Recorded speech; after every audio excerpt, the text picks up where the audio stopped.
Hey guys, tonight we're traveling to a place that should not exist. Venice. Not the romantic gondola version you see on postcards. Not the tourist labyrinth of today. The engineering miracle. The impossible city. The place where humans looked at a swamp and said, let's build an empire here. You're standing at the edge of the Venetian lagoon in 1450. The water stretches out before you, shallow and murky, filled with silt that shifts with every tide. The air smells like salt and rot. Mosquitoes swarm in clouds so thick they darken the afternoon sun. And yet, rising from this toxic soup, you see it. A city of marble palaces, soaring bell towers, churches crowned with golden domes, buildings that seem to float on the water itself, their foundations invisible beneath the surface. How is this possible? You're about to find out. So, before you get comfortable, take a moment to like the video and subscribe, but only if you genuinely enjoy what I do here. And drop a comment telling me where you are in the world right now and what time it is. I love knowing we're all drifting off together across different time zones. Now, dim the lights, maybe turn on a fan for that soft background hum, and let's ease into tonight's journey together. The story begins with refugees. In the 5th century, as barbarian armies swept through northern Italy, terrified Romans fled into the marshlands where no army wanted to follow. These weren't prime real estate. These were malarial swamps, fishing grounds, salt flats. But they were safe. The refugees built temporary shelters on small mud flats, thinking they'd return home once the danger passed. They didn't return. The danger never really passed. So they stayed, and those temporary shelters became permanent, and permanent became elaborate, and elaborate became impossible. By the 9th century, Venice was a major trading power. By the 13th century, it controlled Mediterranean commerce. By the 15th century, when you're standing here watching, it's one of the wealthiest cities on Earth. All built on mud. Here's what historians know for certain. Beneath every Venetian building, there are wooden poles. Thousands of them. Sometimes tens of thousands for a single palace. These poles were driven deep into the lagoon floor, through layers of soft clay and silt, down to a harder compressed layer called Coranto. The poles came from entire forests. Oak from Slavonia, larch from the Alps, alder from the Balkans. Venice consumed forests the way modern cities consume concrete.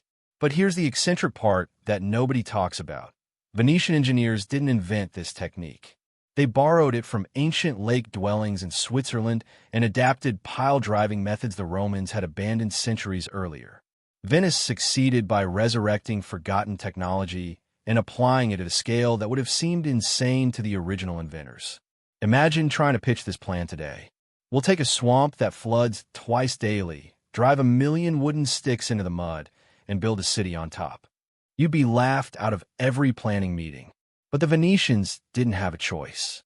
They couldn't retreat to solid ground. The solid ground belonged to their enemies. So they invented their own ground. Historians still argue whether Venice's success was genius or desperation. Probably both. Desperation creates genius when there's no other option. You watch a barge float past, loaded with freshly cut timber. The workers aboard are shirtless, sweating in the lagoon humidity. They'll spend the next month driving those logs into the mud, one hammer blow at a time, creating foundation for a merchant's palazzo that will stand for 6 centuries. If you ask them how it's possible, they'd probably shrug. They don't think about the impossibility. They think about the next pole, the next hammer swing, the next tide. That's how impossible things get built. One piece at a time, by people too busy working to realize it can't be done. The sun is setting now, turning the lagoon water gold and pink. The city's silhouette darkens against the sky. From here, Venice looks eternal, unshakable. But you know better. You know what's hidden beneath. The fragile foundation, the constant struggle, the engineering miracle that requires daily maintenance to prevent daily disaster. This is Venice. Beautiful because it's impossible, impossible because it's beautiful. And tonight, you're going to discover exactly how they did it. You're watching a problem that has no solution. It's 810 AD. Venice is growing faster than anyone expected. Merchants are getting wealthy. Families want proper houses, not fishing shacks. The Doge wants a palace that screams power and permanence. But there's nowhere to build. The islands are small, irregular, constantly shifting. The ground, if you can call it ground, is mostly water held together by optimism. Dig down 6 inches and you hit liquid mud. Dig down 6 feet and you hit more liquid mud. Dig down 20 feet and you're still finding silt that flows like thick soup. Build a stone building on this and it sinks. Immediately. Catastrophically. The first attempts were disasters. Early Venetian builders tried constructing directly on compacted earth, the way you'd build anywhere else. Their structures tilted within weeks, collapsed within months. Some buildings sank so fast that workers had to evacuate mid-construction, leaving tools and materials to disappear into the lagoon. You can still see the failures if you know where to look. Submerged stone blocks scattered across the shallow waters. Timber fragments protruding from mudflats at low tide. Archaeological evidence of ambition meeting reality. So Venetian engineers gather in smoky rooms and argue about the impossible. They need to create solid ground where none exists. They need to support massive weight on material that can barely support itself. They need to build a city on a foundation that doesn't exist yet. The solution they devise sounds insane. Drive wooden poles into the mud. Thousands of them. Tens of thousands. Create a forest underground, so dense that stone can rest on top without sinking. It's not elegant. It's not sophisticated. It's brute force disguised as engineering. But it's all they have. You watch the first major project begin, the Doge's Palace Foundation. This will eventually become the political heart of Venice, the seat of power for a maritime empire that will dominate Mediterranean trade for centuries. Right now, it's just a mudflat with ambitious plans and nervous investors. Teams of workers arrive by barge before dawn. They're mostly Slavs and Dalmatians. Venice imports labor the way it imports timber. These men know forests, know wood, know how to drive stakes for fishing weirs and dock pilings. But never at this scale. Never for something permanent. The foreman marks out the palazzo's footprint with stakes and rope. It's enormous. The dimensions are carefully calculated based on the merchant's wealth and political aspirations. Bigger than necessary, because in Venice, your building size tells everyone exactly where you stand in the hierarchy. The amount of timber required is staggering. Historians estimate that major Venetian palaces required 10,000 to 25,000 wooden poles in their foundations. Some churches needed even more. The Basilica of Santa Maria della Salute, built much later, supposedly rests on more than 1 million wooden poles. 1 million trees driven into mud just to hold up a church. Where does it all come from? The forests of the Adriatic coast are being systematically harvested. Oak from Slavonia and Istria, prized for its density and resistance to rot. Larch from the Dolomites, valued for its strength and natural resins. Alder from wherever alder grows, used because it's abundant and cheap. Venice has trade agreements that are essentially timber extraction treaties. The Republic needs with the way lungs need air. Forests that took centuries to grow disappear in decades, transformed into invisible foundations beneath marble palaces. Some historians argue this was Europe's first industrial-scale deforestation. Others counter that the forests were sustainably managed, replanted, carefully harvested. The truth is probably somewhere between. Venice needed wood desperately, but also understood that forests were strategic resources worth protecting. Either way, the trees kept coming. Here's the eccentric detail that nobody talks about. Not all the wood is fresh. Some poles are recycled from demolished buildings, from old ship hulls, from dock structures that failed. Venice wastes nothing. A pole that supported one building might support 3 others across the centuries, pulled up, moved, driven down again. There are poles in Venice today that have been underwater for 800 years, still solid, still bearing weight. The driving process is hypnotic in its repetition. A pole is positioned vertically. Workers loop ropes through a pulley system attached to a heavy wooden weight, essentially a massive hammer called a burda. 6 men pull the ropes. The weight rises. They release. The weight drops. The pole sinks a few inches into the mud. Again, again, again. Sometimes 200 strikes per pole. Sometimes more if the mud is particularly resistant or if they haven't reached the Coranto layer yet. That compressed clay sand mixture deposited thousands of years ago that provides actual resistance, actual foundation. You can hear the rhythm across the lagoon. Thud, pause, thud, pause. All day, every day for months. Sometimes years for the largest projects. The workers sing to keep time. Venetian work songs from this era, the few that survived in monastery records, are almost hypnotic. Simple melodies, repetitive lyrics, designed to make brutal labor bearable through rhythm and communal suffering. Thud, San Marco. Thud, Proteggi. Thud, Venezia. St. Mark, protect Venice. Over and over, 200 times per pole, 10,000 poles per palace. Historians still argue whether the singing actually helped with timing or if it just prevented men from going mad with monotony. Probably both. Rhythm makes impossible labor possible, makes the unbearable bearable. But here's what nobody debates. This method worked.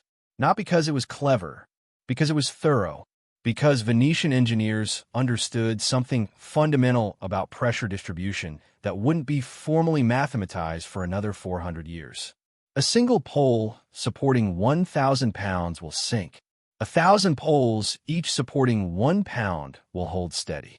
Spread the load. Make the foundation so dense that the mud has nowhere to go when compressed. Create artificial solidity through sheer quantity.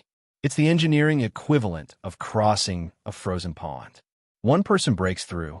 100 people standing close together might hold. You notice something else. The poles aren't driven randomly. There's a pattern. They're arranged in concentric rectangles, denser at the corners where stress will be greatest, slightly more spaced in the center. Even in desperation, there's calculation. The foreman walks the site, testing each pole by striking it with a mallet and listening to the sound. A solid thunk means it's hit Coranto. A softer thud means it needs more driving. His ears are more reliable than any measurement tool available in the 9th century. By noon, the lagoon heat is oppressive. Workers strip to loincloths, their bodies caked with dried mud and sweat.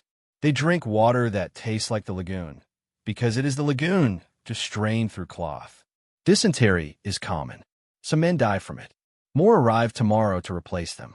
This is how Venice is built. Not with genius, with bodies and wood and stubborn refusal to accept that it can't be done. The sun sets behind wooden scaffolding. The day section of foundation is complete, maybe 200 poles driven. Only 9,800 to go for this building alone. And there are hundreds of buildings planned. The workers sleep on barges, wrapped in rough blankets, dreaming of forests being felled thousands of miles away. Tomorrow they'll wake and do it again. Thud, pause, thud, pause. Building the impossible one pole at a time. You're standing on a dock in 1537, watching something impossible. Workers are excavating an old foundation. The building above collapsed decades ago. Poor maintenance, shifting tides, the usual Venetian problems. Now someone wants to build here again, and they're pulling up the old wooden poles to see what's salvageable. The poles come up covered in black lagoon mud, and they're harder than stone. Not figuratively, literally. When a worker tries to saw through one, the blade sparks. The wood has transformed into something else entirely. Something that resists metal. Something that shouldn't exist. This is the secret that makes Venice possible. Submerged wood doesn't rot. It petrifies. Here's what's happening beneath every Venetian building. Those wooden poles driven into the mud are sealed in an oxygen-free environment. Bacteria that cause decay need oxygen. The lagoon mud is so saturated, so dense, that almost no oxygen penetrates. Without oxygen, the wood can't rot. Instead, over decades and centuries, minerals from the lagoon water slowly replace the organic material in the wood. Calcium carbonate, silicates, iron compounds. The wood becomes mineralized, petrified, transformed into something closer to stone than timber. The grain remains visible. The texture stays recognizable. But chemically, it's no longer wood. It's rock that remembers being a tree. Historians document this phenomenon extensively. When Venetian buildings are restored, when foundations are examined, the poles pulled up after 500 or 800 years are consistently found to be harder and stronger than when they were first driven. Time makes them better, not worse. This is completely backwards from normal construction. Usually, foundations weaken with age. In Venice, they strengthen. But there's a catch. The poles must stay submerged. Always. Completely. If they're exposed to air, if the water level drops, if excavation happens carelessly, they begin to rot immediately. Centuries-old petrified would can decay in months once oxygen reaches it. Venice's foundations are strong only as long as they stay hidden. You watch the workers pull up another pole. This one breaks during extraction, common when poles have been underwater for generations. The break reveals the interior, dark, dense, gleaming slightly. One worker strikes it with a hammer out of curiosity. The sound rings like metal. Here's the eccentric part that nobody expected. Different woods petrify at different rates and with different properties. Oak becomes incredibly hard, but slightly brittle.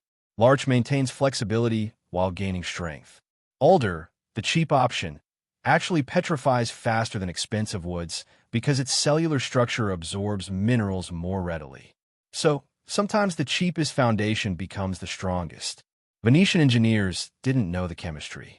They couldn't explain why submerged wood lasted forever while exposed wood rotted. But they noticed the pattern. Buildings on older foundations were more stable than buildings on new ones. So they started preferring sites with existing wooden foundations. Demolish the old building, leave the poles in place, build something new on top. Layer upon layer, century upon century, with the oldest poles at the bottom becoming harder with each passing decade. Some Venetian palazzos are built on foundations from buildings that were built on foundations from buildings that were built on Roman-era fishing structures. Poles driven in the 4th century still supporting weight in the 16th. That's not preservation. That's alchemy. Historians still argue whether Venetians understood petrification or just got lucky with their building practices. The written records are frustratingly vague. Engineers wrote about wood becoming like stone, but didn't explain mechanisms, didn't theorize about oxygen or minerals. They just knew it worked. And working was enough. You notice something else at the excavation site. Not all the poles are the same diameter. Some are thick as a man's torso, others thin as his wrist. They're mixed deliberately. Thick poles for primary load-bearing, thin poles filling gaps, creating a matrix so dense that failure of individual poles doesn't matter. It's redundancy as structural philosophy. If one pole fails, 100 others hold. If 10 fail, 90 hold. The system doesn't rely on perfection. It relies on abundance. A merchant arrives to inspect the excavation. He's paying for the new building and wants to see what he's building on. The foreman shows him a cross-section of pole, points out the petrified grain, explains that this foundation is better than new. The merchant doesn't seem convinced. He asks the question you're thinking. If the wood is so strong, why did the building above it collapse? The foreman's answer is simple. Buildings fail. Foundations don't. The stone walls cracked. The mortar washed away. The roof timbers rotted because they were exposed to air and rain. But the foundation, the invisible forest beneath, remained solid. This is Venice's paradox.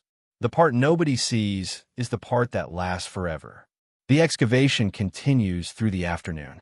More poles surface, each one a time capsule from whenever it was driven. You can almost read Venice's history in the foundation layers. Different wood species from different trade routes. Different cutting techniques from different eras. Roman poles next to Byzantine next to medieval next to Renaissance. All of it turning to stone together.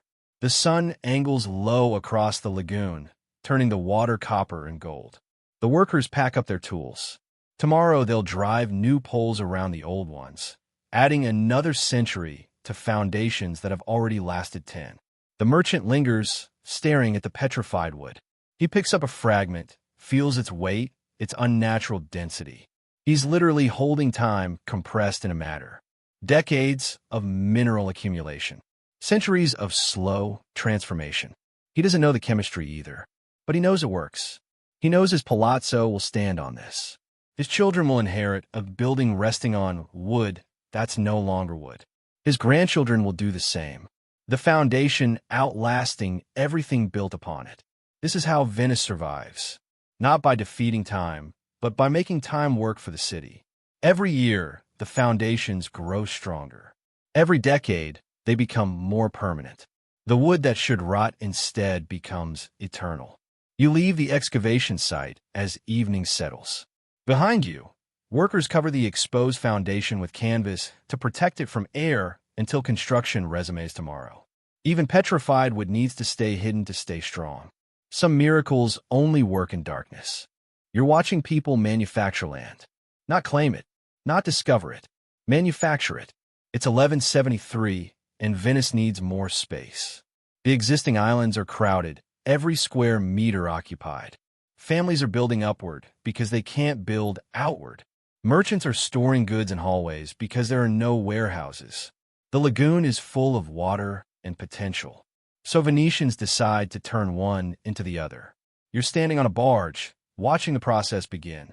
Workers are laying out what looks like a giant woven mat on the water surface.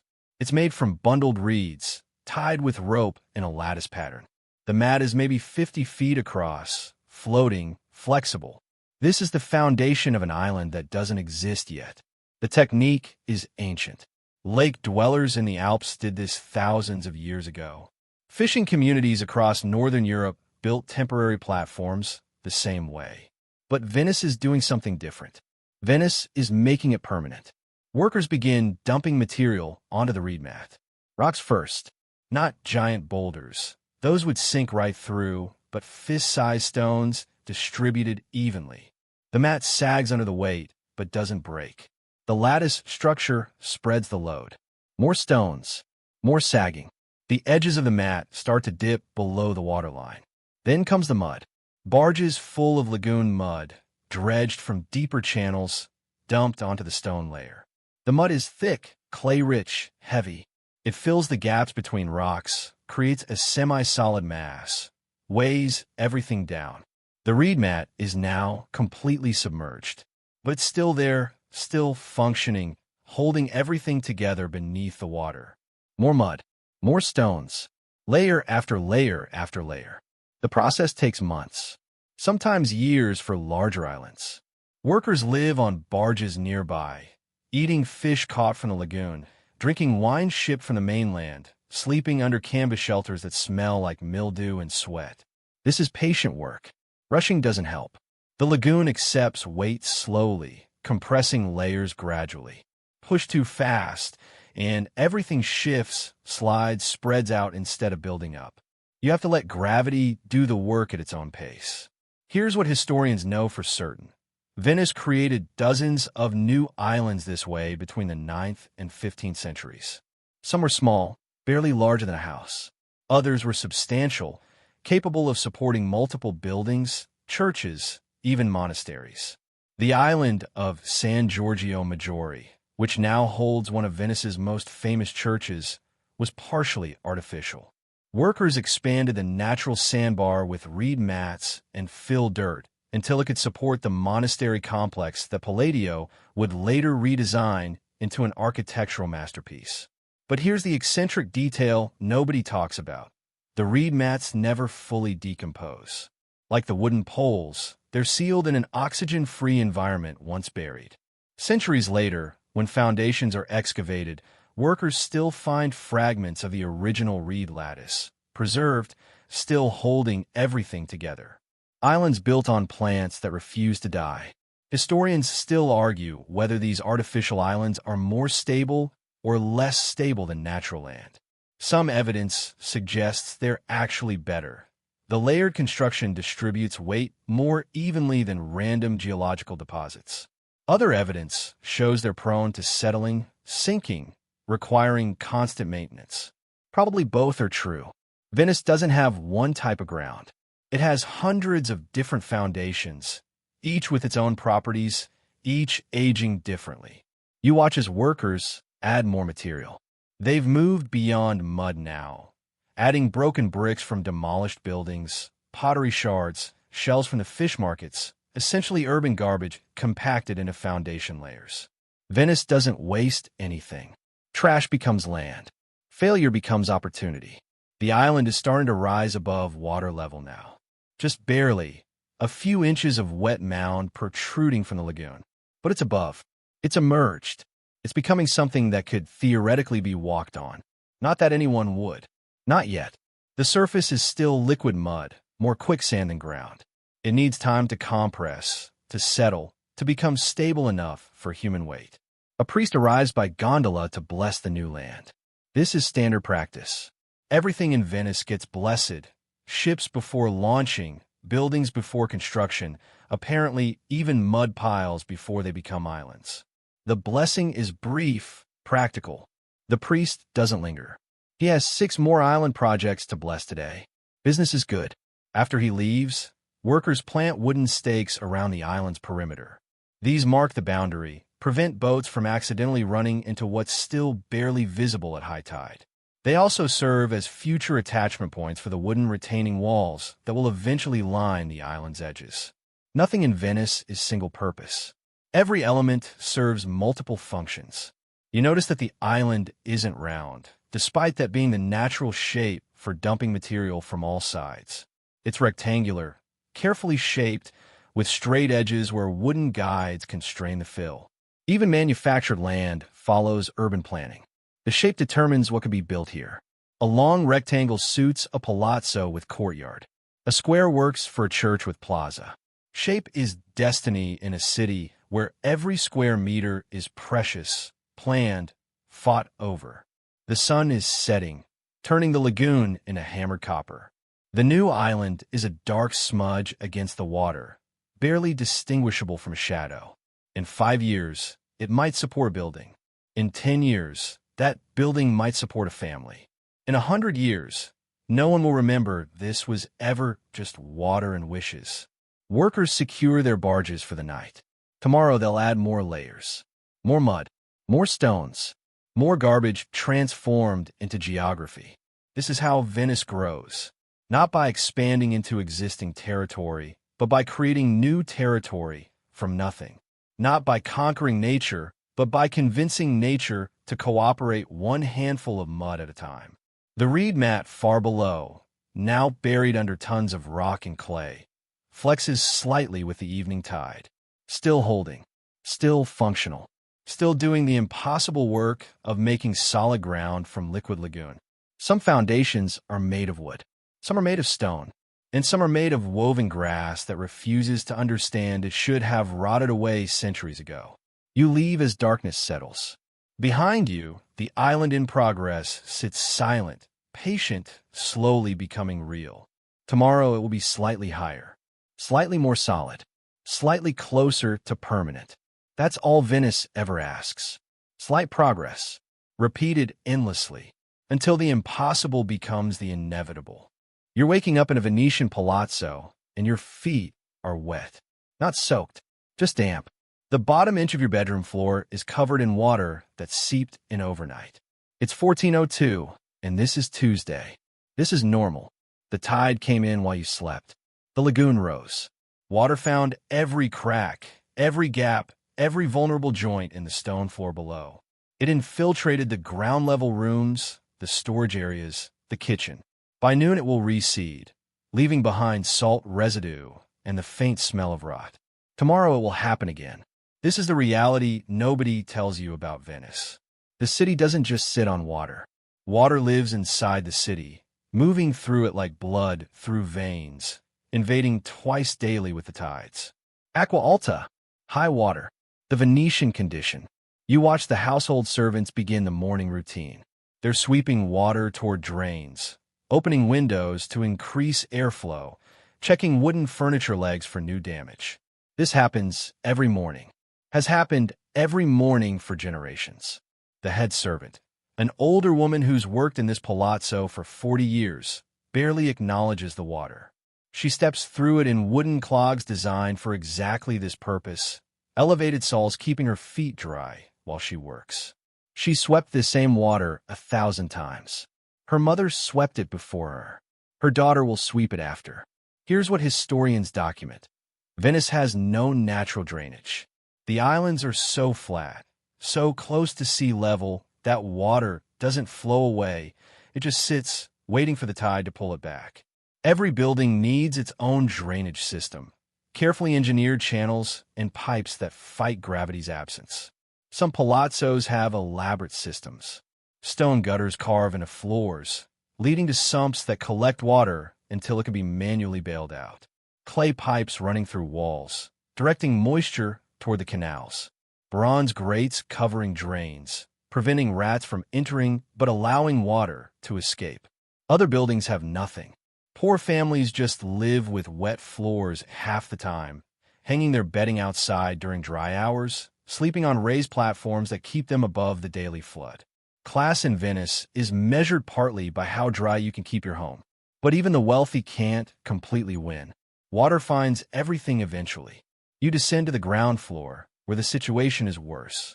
The kitchen's floor is under 3 inches of lagoon water. The cook is working anyway, standing on wooden boards laid across the flood, preparing breakfast as if nothing is wrong. And to her, nothing is wrong. This is baseline. This is standard. Venice doesn't flood. Venice is always flooded, just more or less depending on tide and moon and weather. Here's the eccentric detail that surprises modern researchers. Venetians designed around permanent dampness rather than fighting it. Ground floors were never for living. They were for storage of things that could tolerate moisture. Wine in seal barrels, salt that was already saturated, dried goods in waterproof containers. Living happened upstairs. Always.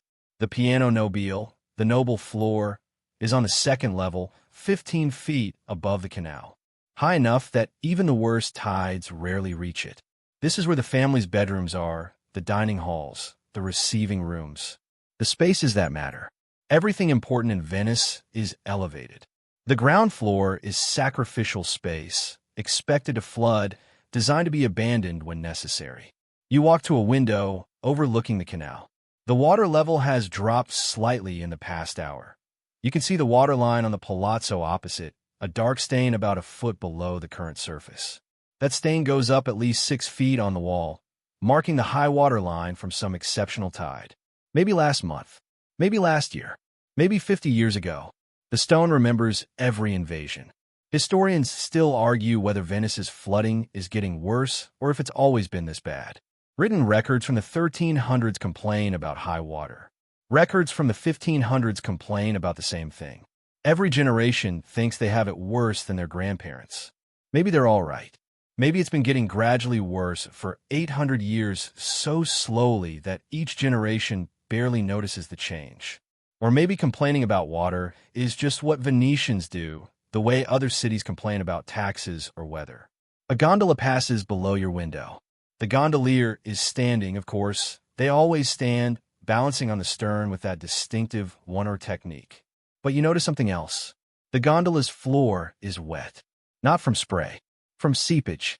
Even boats leak in Venice. The wood is so saturated with lagoon water, so penetrated by salt and moisture, that keeping anything completely dry is impossible. The gondolier bails as he rows. One smooth motion, push the oar, scoop water from the bottom, dump it overboard, repeat. He probably does this 1,000 times a day. Has done it every day since childhood. His hands never fully dry. The skin is permanently wrinkled, permanently pale, permanently soft from constant moisture. Venetian hands. Everyone recognizes them. You return to watch the servants work. They've finished sweeping the ground floor and are now opening hatches you hadn't noticed. Wooden panels in the floor that reveal stone-lined sumps beneath. Buckets are lowered on ropes, drawn up full of water, carried to windows, dumped into the canal. It takes 4 servants an hour to bail out the overnight accumulation. Tomorrow they'll do it again. This is the calculation Venice makes. The city trades convenience for survival. Trades dry floors for safety from invasion. Trades comfort for commerce. Because that water that invades every building, that water is also the highway, the defense system, the transportation network, the source of all wealth. The lagoon gives and the lagoon takes, and you can't have one without the other. Some cities fight their environment. Venice negotiates with it, makes compromises, accepts terms. The palazzo's main door opens directly onto the canal. Most do. There's no front step, no transition. Just a threshold where stone meets water and the boundary changes twice daily. Right now, the door is above water level. In 6 hours, it will be submerged, and no one will enter this way until the tide turns again. The family uses the elevated side entrance during high water. That's why palazzos have multiple entrances at different heights. You need options when your front door is sometimes underwater. The morning sun is higher now, warming the stone, accelerating evaporation. The damp floors will be dry by afternoon, completely dry. And tonight, the tide will come back, and everything will be wet again. This is Venice's rhythm: flood and dry, invasion and retreat, the eternal negotiation between stone and sea. You're not visiting a city built on water. You're visiting a city that is part water, part stone, part stubborn human refusal to admit that maybe this was a terrible place to build anything permanent. But here it stands anyway. Damp, impossible, eternal. You're standing in front of a 4-story palazzo, and you're trying to understand how it hasn't collapsed. The building is massive. Stone walls 3 feet thick. Marble facades carved with Byzantine arches. A rooftop terrace that probably weighs as much as a small house. Hundreds of tons of material, all pressing down on those invisible wooden poles driven into mud decades ago. It should be impossible, but there it stands. And there's another one beside it. And another. And another. The entire skyline of Venice. Churches with bell towers, palazzos with multiple floors, warehouses stacked high with goods, all of it balanced on wood and hope. How? The answer is, very carefully. You're watching construction on a new palazzo in 1455. The foundation was completed last year. Months of pile driving, creating that dense wooden forest underground. Now comes the truly dangerous part: adding weight without destroying everything below. The architect is here today. He's arguing with the stonemason about wall thickness. The stonemason wants walls 4 feet thick at the base. Strong, permanent, built to last centuries. The architect wants walls 2 feet thick. Half the weight, half the stress on the foundation. They compromise at 3 feet, but only on the ground floor. Upper floors will be thinner. The building will taper as it rises, distributing weight more carefully. This is Venetian architecture's fundamental rule. Everything gets lighter as you go up. Ground floor walls, 3 feet of stone. Second floor walls, 2 feet of stone. Third floor walls, 18 inches of stone mixed with brick. Fourth floor, mostly brick, some wood framing. Roof, wooden beams and terracotta tiles, as light as possible while still being waterproof. Here's what historians document. Venetian builders became masters of lightweight construction by necessity. They couldn't build the way other cities built. They had to invent new techniques, new materials, new ways of achieving strength without mass. Roman concrete, too heavy. Solid marble columns? Impossible. Massive stone vaults? Forget it. Instead, hollow brick vaults. Wooden interior walls plastered to look like stone. Facades that are often just thin marble panels attached to lighter backing, creating the appearance of massive stone while using a fraction of the weight. Venice is built from illusions of solidity. But here's the eccentric part. Those illusions work. Buildings that look like they should weigh 1,000 tons actually weigh 300. And those 300 tons are distributed so carefully, so deliberately, that the foundation beneath can handle it. Weight becomes a design element, calculated as precisely as aesthetics. You watch workers hoisting stone blocks to the second floor using a wooden crane. The crane itself is a marvel, designed to be dismantled and moved as construction progresses. It can't be anchored to the ground because there is no ground, just mud and foundation poles. So it's anchored to the building itself. The palazzo holds up the crane that builds the palazzo. Everything in Venice is self-supporting because there's nothing else to support it. The architect is checking measurements constantly, not just dimensions, angles, weight distribution, stress points. He's calculating things that won't be formalized into engineering principles for another 400 years, working from intuition and inherited knowledge. His father was an architect, his grandfather too. 3 generations of understanding how buildings balance on nothing. Historians still argue whether Venetian architects knew the mathematics or just felt it. The written records show calculations, but they're expressed in ratios and proportions rather than modern engineering equations. They knew that corner supports needed to be stronger than central walls. They knew that window openings weakened structures, so windows had to be carefully positioned. They knew that asymmetrical buildings tilted, so symmetry was essential. They knew it worked, even if they couldn't explain why in modern terms. You notice something else about the construction. The building's interior is organized around a central courtyard. This isn't just aesthetic. The courtyard creates an empty space in the middle, reducing total weight while maintaining the building's footprint. Hollow buildings weigh less than solid ones. Venice learned to build shells with interior voids, maximizing space while minimizing mass. The courtyard also serves other purposes: light, ventilation, water collection. Nothing in Venice is single-purpose. Every design choice solves multiple problems because there's no margin for waste. A problem develops midday.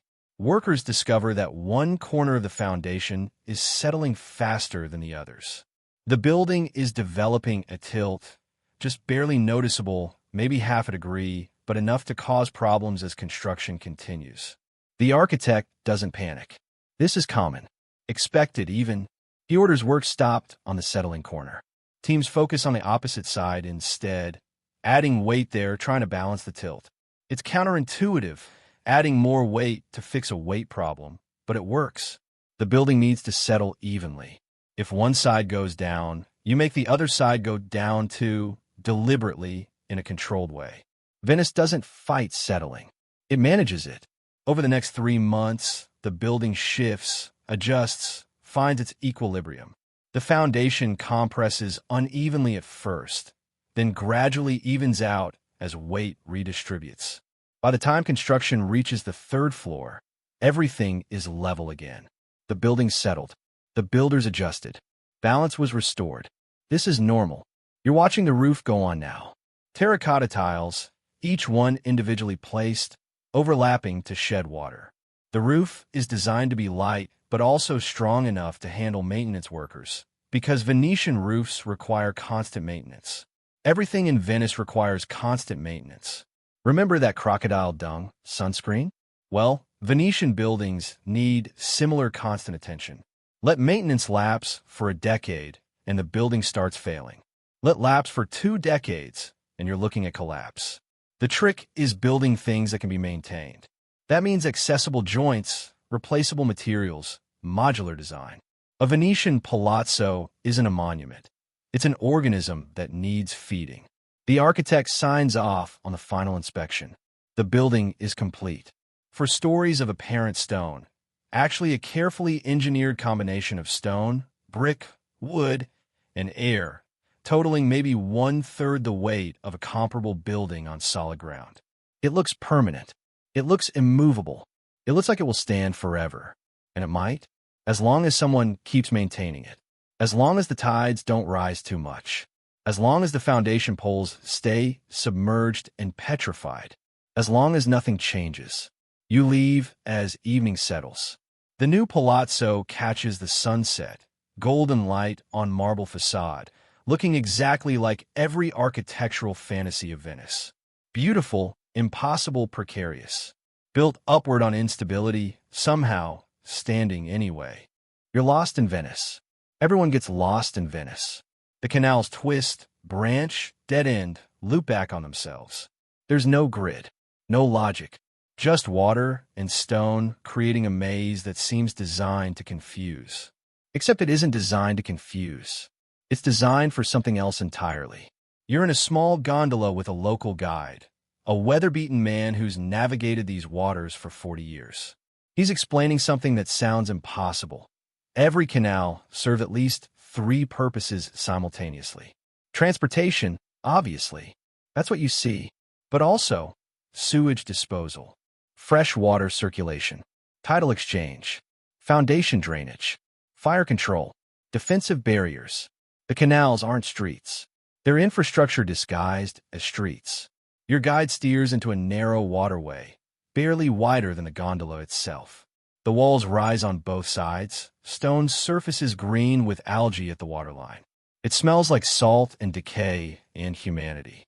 This canal was dug in 1137. He says, not looking at you, focused on the tight navigation. Connects 3 parishes. Drains 2. Brings clean water to 1. How does one canal do all that? The answer is tides. Here's what historians document.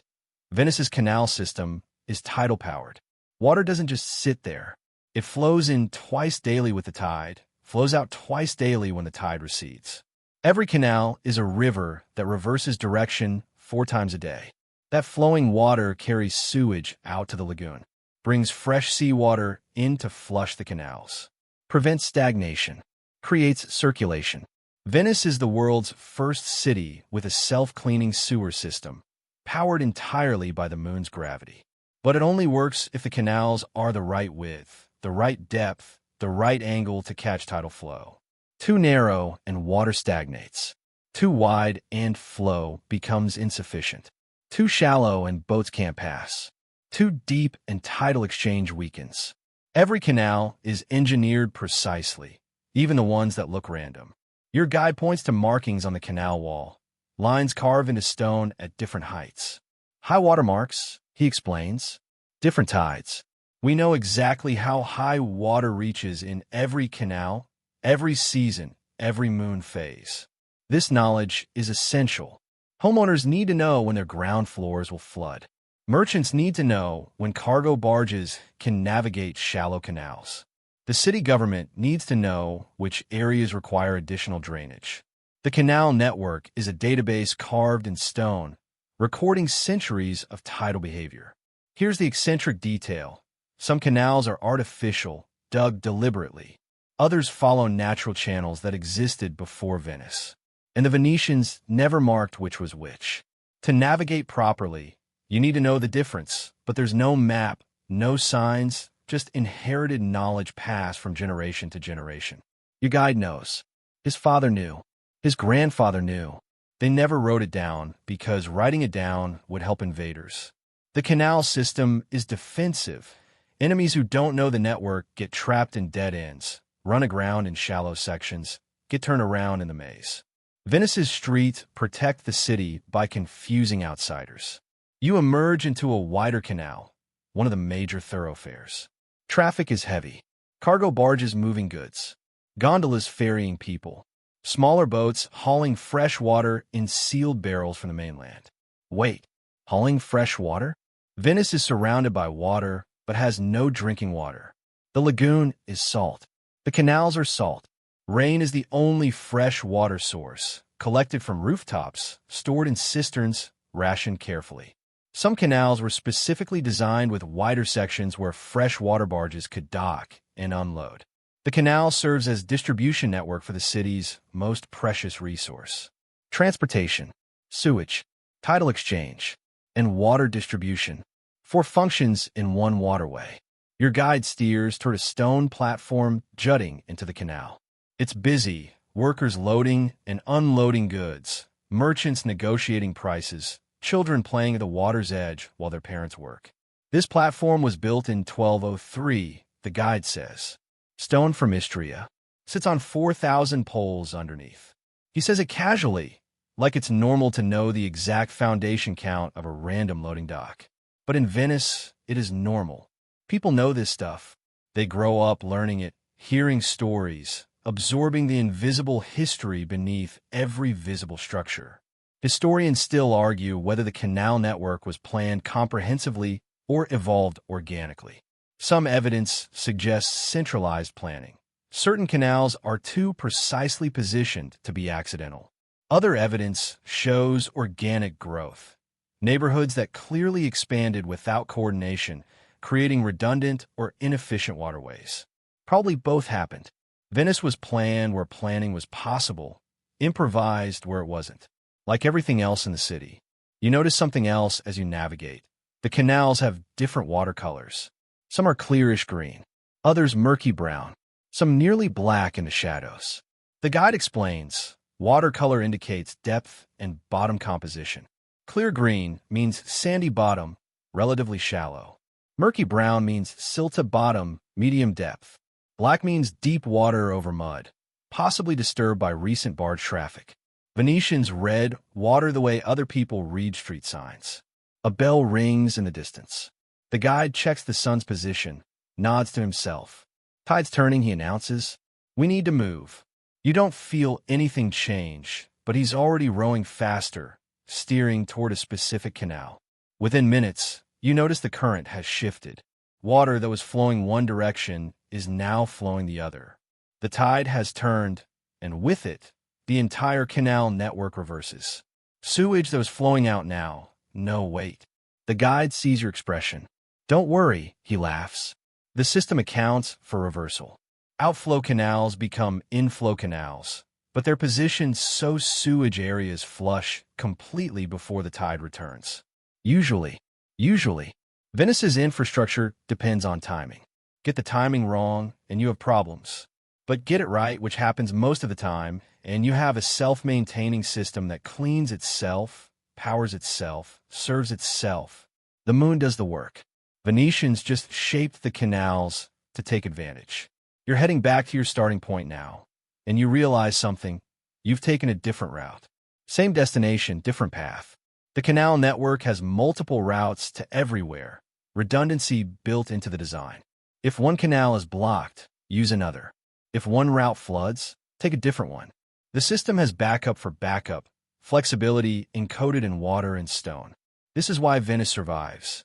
Not because it's strong, but because it's adaptable. The canals shift, adjust, respond to conditions, serve multiple purposes, change function as needed. Infrastructure as water, taking the shape of whatever container holds it. The guide brings you back to where you started. You pay him, step on a stone that's standing on wood that's standing on nothing. Behind you, the canals continue their eternal flow. In, out, reversing, cleaning, distributing, connecting. The hidden logic of water, made visible through centuries of necessity. You're watching workers build a floor that floats on nothing. It's 1388, and a new merchant's palazzo is rising near the Rialto. The foundation poles are in, 10,000 of them, driven deep into the lagoon mud. Now comes the critical step, creating the platform that will support everything above.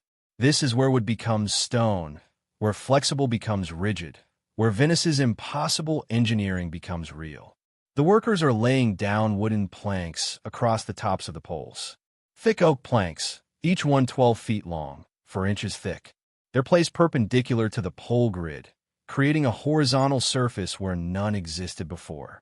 This wooden platform is called the Zatterone. It's the city's most important invisible element. On solid ground, you just build on the dirt. In Venice, you have to manufacture your own dirt from timber. The planks are fitted carefully, edge to edge, creating a continuous surface. Workers crawl across them, testing each section, listening for creaks that indicate poor support. If a plank flexes too much, more poles are driven underneath until it stabilizes. This takes weeks, sometimes months for large buildings. And then, once the wooden platform is complete and level and tested, the workers do something that seems insane. They cover it with stone. Massive slabs of Istrian limestone, each one weighing hundreds of pounds, arranged in layers, creating a stone platform on top of the wooden platform on top of the pole forest on top of the mud. Why add more weight? Why risk overloading the foundation with unnecessary stone? Because wood flexes, stone doesn't. Here's what historians understand. The stone platform distributes weight evenly across all the wooden poles beneath. Without it, building walls would press directly on the wooden planks, creating stress points, causing uneven settling. The stone acts as a load spreader, turning thousands of individual poles into one unified foundation. Think of it like this. The poles are fingers. The wooden planks are a hand. And the stone platform is the palm, the surface that actually holds weight without concentrating pressure. Venice doesn't build on wood. It builds on stone that's supported by wood that's standing on more wood that's driven into mud. Its layers all the way down, each one serving a specific purpose in the impossible equation. You watch as workers use a crane to lower a particularly massive stone block into position. It takes 8 men on the ropes, lowering carefully, adjusting angle, setting it precisely next to the previous block. The foreman checks the fit with a straight edge. Not close enough. The block is raised again, rotated slightly, lowered again. This time it seats properly, flush against its neighbor. This precision is essential. Gaps between stones create weak points. Water infiltration paths. Places where settling occurs unevenly. Venetian stonemasons are masters of fitted stone. They can shape blocks that interlock so precisely you can't slide a knife blade between them. No mortar needed, just perfect cutting and careful placement. Here's the eccentric detail. The stone comes from Istria, across the Adriatic. It's shipped to Venice in massive blocks, sometimes weighing several tons. The journey takes days, and storms occasionally sink entire cargoes, sending fortunes to the bottom of the sea. But Istrian stone is essential. It's dense, resistant to salt water, doesn't erode easily in the lagoon environment. Local stone dissolves within decades. Istrian stone lasts centuries. Venice's foundations are literally built from imported geology. Historians still argue about how Venetians calculated the thickness of stone platforms. Some buildings have 6 inches of stone. Others have 2 feet. The variation seems random until you realize it correlates with building height and weight. Taller buildings need thicker platforms. More floors mean more stone beneath. The foundation's thickness is determined by what will eventually sit on top. Planning that requires knowing the final building design before starting construction. You can't change your mind halfway through. The foundation is commitment. The stone platform is almost complete now. Workers are filling the gaps between blocks with a special mortar, pozzolana mixed with crushed brick and lime.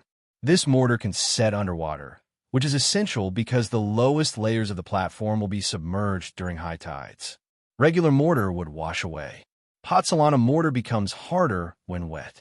The Romans discovered this material centuries ago. Venice rediscovered it through trial and error, losing buildings to dissolved mortar until they figured out the right mixture. A worker slips, catches himself on a rope, dangles for a moment before his colleagues pull him back up. This work is dangerous. The platforms are slick with lagoon water and mortar. One wrong step means falling through gaps between stones, potentially into the wooden grid below. Men die building Venice. Not many. The workers are skilled, careful, experienced. But some. Accidents happen when you're constructing above water on temporary scaffolding made from the same wood that's becoming foundation. The names of the dead aren't recorded, just the buildings they died creating. By late afternoon, the stone platform is complete. It's a strange sight, a perfectly flat stone surface extending across what was open water yesterday, looking like ground but floating on wood and nothing. The foreman walks across it, testing, feeling for any give or flex. There shouldn't be any. The stone should be rigid, unmoving, as solid as bedrock. He nods, satisfied. Tomorrow, construction of the actual building begins. Walls will be erected on this platform. Floors will be built. Eventually, a 4-story palazzo will stand here, and no one will ever see this stone platform again. It will be buried beneath building, beneath decoration, beneath centuries of life happening above it. But it will always be there. The invisible foundation. The platform over void. The stone that floats on wood that stands on mud that somehow holds everything Venice becomes. You leave as workers cover the platform with canvas to protect it overnight. The stone needs time to settle, to find its equilibrium with the wood beneath. Tomorrow it will be ready. Ready to hold walls. Ready to support palaces. Ready to make the impossible look easy. This is Venice's real magic. Not that it exists, but that it makes existence look effortless. The stone platform doesn't look special. Doesn't look revolutionary. Just looks like ground. That's the whole point. Venice hides its miracles beneath ordinary appearances. Makes desperation look like confidence. Makes impossible engineering look like simple construction. The platform floats on void, but you'd never know it by looking. Just stone resting on stone, the way stone should. Except there's no ground beneath. Just wood and water and stubborn human refusal to accept that this shouldn't work. But it does work. The platform holds. the building will stand. Venice continues, one stone block at a time, making the impossible boring. You're meeting people whose entire lives revolve around preventing Venice from sinking back into the lagoon. It's 1502, and you're following a maintenance crew through the city. They're called the Marangoni, specialists who do nothing but inspect, repair, and reinforce Venice's underwater foundations. This is a full-time job, multiple full-time jobs, an entire guild of workers whose only purpose is keeping the city from collapsing. The crew leader is explaining the problem. Everything in Venice is falling apart all the time. Water erodes. Salt corrodes. Wood rots if exposed. Stone cracks. Mortar dissolves. Buildings settle. The lagoon is always trying to reclaim what we took from it. So you fight back. Every single day, the crew stops at a palazzo on a quiet canal. The owner has complained about cracks in the ground floor walls, doors that won't close properly, windows that jam. Classic signs of foundation problems. The Marangoni don't go inside the building. They go underneath it. You watch as two workers strip to loincloths, take deep breaths, and dive into the canal beside the palazzo. They're carrying tools, hammers, chisels, wooden wedges. They disappear beneath the surface, into the dark water where the foundation lives. This is their job, swimming under buildings, feeling wooden poles in the darkness, identifying which ones have rotted or shifted, marking them for repair. They can stay under for maybe 90 seconds. Then they surface, gasp air, describe what they found, and dive again. It takes a dozen dives to inspect one building's foundation. Here's what historians document. Venice developed an entire specialized workforce for underwater maintenance. The Marangoni were highly paid, highly respected, and absolutely essential. Without them, buildings would collapse within decades. They worked year-round, even in winter when the lagoon was freezing. Especially in winter, because that's when wealthy families wanted work done before the busy spring social season. You watch the divers surface again. One is holding a fragment of wood, rotted, crumbling, clearly failed. He shows it to the crew leader, pointing to a specific area beneath the palazzo. The crew leader nods grimly. 3 poles need replacement. Maybe 4. Replacing underwater poles is extraordinarily difficult. You can't just pull out the old pole and drive in a new one. That would destabilize everything around it. Instead, you drive new poles next to the failed ones, transfer the load gradually, then extract the damaged wood. It's surgery performed underwater in darkness by workers holding their breath.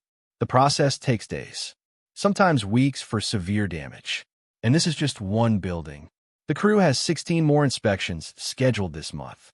Here's the eccentric detail that surprises modern researchers. Venice maintained detailed records of every building's foundation work. The guild kept ledgers noting which poles were replaced, when, what type of wood was used, which Marangoni did the work. These records still exist, archived in Venice. You can look up a palazzo built in 1347 and find notation of foundation repairs in 1389, 1423, 1456, 1491. An unbroken chain of maintenance spanning centuries. The building stands because someone, every few decades, goes underwater and fixes it. Historians still argue whether this maintenance system was planned or evolved organically. Probably both. Early Venice likely lost buildings to foundation failure, learned the hard way that inspection prevents collapse, gradually formalized the process into a professional guild. Pain teaches. Loss teaches. Venice learned. The crew moves to another location, a church this time. The priest has complained about floor tiles cracking in a specific pattern, suggesting foundation settlement beneath. But when the Marangoni inspect, they find something else. The drainage system is clogged. Water that should be flowing out through channels is pooling beneath the church, creating pressure, causing upward force on the floor. They spend the afternoon clearing blockages, pulling out centuries of accumulated sediment. Dead rats, decomposed rope, pottery fragments, general lagoon debris that finds its way into every crack and pipe. This is also part of maintenance. Venice's drainage systems require constant clearing or they stop working. And when they stop working, buildings flood from below instead of just from tides. It's not glamorous work. It's filthy, exhausting, often dangerous. But it's absolutely necessary. You notice something as the crew works. They're teaching. A young apprentice, maybe 14 years old, is watching everything, asking questions, occasionally helping with simpler tasks. This is how knowledge transfers. The Marangoni don't have textbooks. They have masters and apprentices. You learn by watching for years, then doing for decades, then teaching the next generation. The knowledge is embodied, physical, passed through demonstration rather than documentation. The crew leader tells the apprentice, feel the wood. Learn the difference between solid and rotted. You can't see underwater. You have to know by touch. The boy nods seriously. His future career is swimming in darkness beneath buildings, diagnosing problems by feeling textures he can't see. This is what Venice requires. Specialized skills adapted to impossible conditions. By late afternoon, the crew has inspected 4 buildings, identified repairs needed in 3, cleared 2 drainage systems, and replaced mortar in 1 canal wall section where erosion was exposing wooden poles to air. Tomorrow they'll do it again. Different buildings, same problems. The crew leader is filling out paperwork, noting the day's work in the guild ledger. Each inspection gets recorded. Each repair gets documented. Centuries from now, historians will read these notes and understand exactly how Venice maintained itself. You ask him, does maintenance ever end? Can a building ever be finished? He laughs, not meanly, just at the question's innocence. Venice is never finished. Every building is always under repair. Always has been, always will be. The moment you stop maintaining, you start sinking. It's not pessimistic, just realistic. Venice exists in a state of permanent maintenance, perpetual attention, constant care. The city is like a living thing that needs feeding. Miss a day and it weakens. Miss a month and it sickens. Miss a year and it dies. So you don't miss days. The sun is setting as the crew packs up tools. Tomorrow they'll start again. Different locations, same endless work. Keeping foundations solid. Keeping drainage clear. Keeping Venice above water instead of beneath it. The Marangoni walk away along the canal path, tools clanking, talking about tomorrow's jobs. They're not heroes, just workers doing necessary work, the same way their fathers did, the same way their sons will. Maintenance never stops because stopping means ending. So they don't stop. Venice continues because people continue. People who dive into dark water, who inspect foundations, who replace poles, who clear drains, who document everything, who teach apprentices, who work every day at preventing catastrophe. Not glamorous work, essential work. The difference between a standing city and a sunken ruin. You leave as evening settles. Behind you, Venice stands. Tomorrow it will still stand. Not because stone is strong, but because maintenance is constant. The Marangoni will make sure of it. One inspection at a time. One repair at a time. One dive into darkness at a time. Forever. You're standing in Venice in 1575, watching something that happens so slowly you can't actually see it happening. The city is sinking. Not catastrophically, not dramatically, just gradually. Millimeters per year, inches per decade. The kind of change that's invisible to individuals but undeniable across generations. An elderly stonemason is showing you markings on a canal wall, lines carved at different heights, dated. My grandfather carved this one in 1490, he says, pointing to a mark that's now a foot below the current high water line. It was the highest the water ever reached. Now it's ordinary. The water rises, or the city sinks, or both. The mathematics of the impossible are catching up with Venice. Here's what's happening beneath every building. Those wooden poles, driven in a soft lagoon mud, are compressing the sediment beneath them, slowly squeezing water from a silt, compacting layers that were never meant to support this much weight. The compression is relentless. Gravity never stops pulling. Weight never stops pressing. The mud never stops compacting. And so Venice descends, millimeter by millimeter, year after year after year. Historians document this extensively. Measurements taken across centuries show consistent settling. Some areas sink faster than others. Neighborhoods built on deeper mud settle more than those on sandier bottoms. But everywhere sinks eventually. The city is returning to the lagoon at the pace of geology. You walk through the streets with the stonemason, and he points out evidence everywhere once you know what to look for. Ground floor windows that used to be second floor windows, now accessible from the rising canal level. Stairs that descend into buildings instead of ascending. The entrance has sunk below street level.